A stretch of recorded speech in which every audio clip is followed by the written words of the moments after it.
War is the ultimate fear. Well, other than spiders. It's an embodiment of human evil and capability.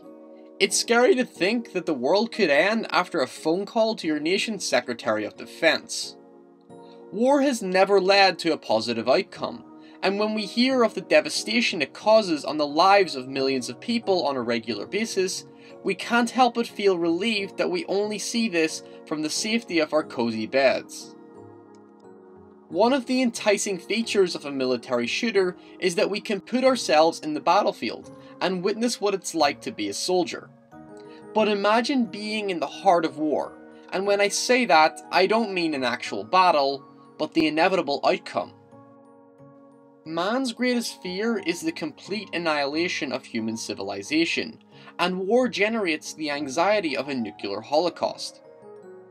In Call of Duty 4 Modern Warfare, we were placed in the shoes of both British and American operatives, and we could experience what today's war is really like. One of the most shocking moments of the game came when the American character Paul Jackson thought he got away from the nuclear explosion, but what we were surprised to find was that we live his last moments, as he witnesses the apocalypse. Colour has vanished into a faded crimson, buildings crumble, there's an absence of life, and a heartbeat accentuates the scene. You're no longer in a town, you're literally in hell.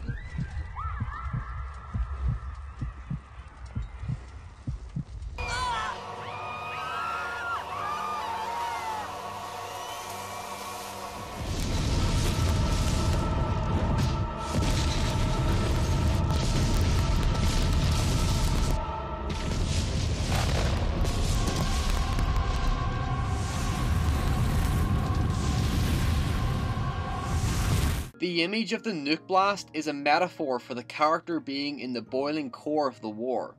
It's desolate, deprived, and the character feels completely lost.